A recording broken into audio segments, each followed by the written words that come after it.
What are we making? We're going to need an app that's going to open a window, draw text, keyboard input, enter backspace, save to a text file, and make sure it loads that text file in startup. But we can use any framework, and that's way too easy. No G2K, no Qt, no SDL, no GLFW, and no C code. We're going to be using assembly with NASM, Xlib, and syscalls. So how does X11 work? Well, we can't actually just make a window. There's this thing called an X server in X11, and we need our assembly to ask permission to even just create a window. X server controls everything. We're pretty useless ourselves. So we ask to create a window, it'll create that window and give us back the ID. We do nothing ourselves. We just ask the X server, go draw some text, and it'll render and draw for us.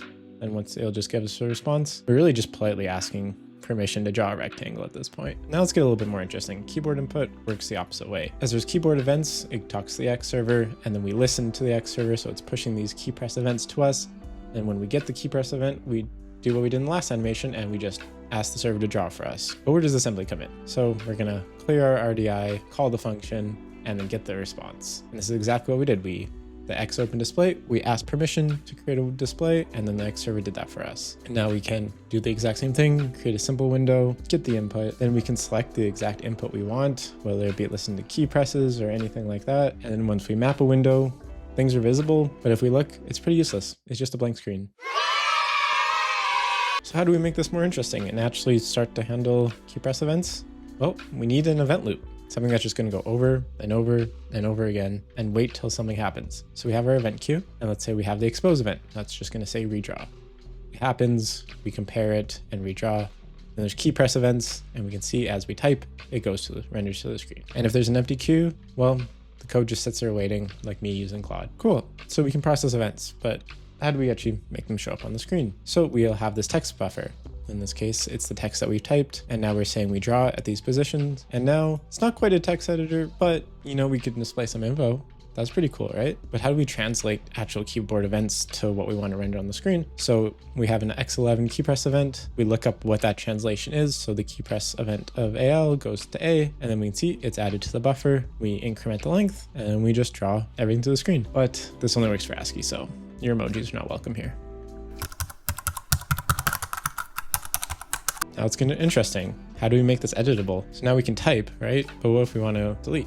Go backwards? Well, we track our position, and if we track our position, and as soon as there's a backspace, we just remove it in the buffer. All the text is a single array of characters. What if we want a new line? Well, when we display it, we're just gonna change our row and column so where our cursor is. If there's a new line, we go to a new row and reset the column. And lastly, how do we know where our cursor is? If we actually want to display a cursor, well, we just do a little bit of math. We take the X, the Y, we do some math with some rows and columns, and now we have a line.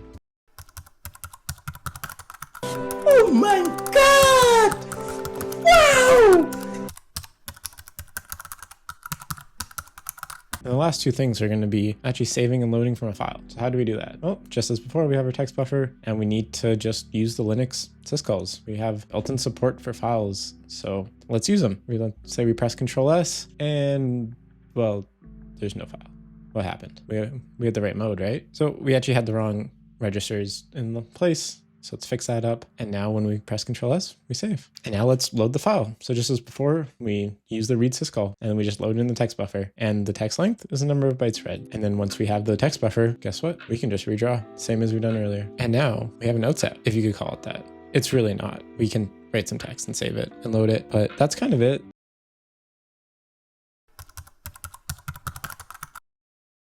So what did we do? Well, normally in a framework, we get all of these things built in for us. We don't have to worry about backspace, new lines, cursors. Drawing happens automatically. Saving, there's a nice API. Creating windows, there's also a nice API. Text input, just components we get. We handled all this ourselves through the event queue, through text buffers and syscalls. We did everything. Yeah, a lot of infrastructure just to write by milk. Next time on building something else the unreasonably hard way, I have nothing else. This is all we built today. Bye.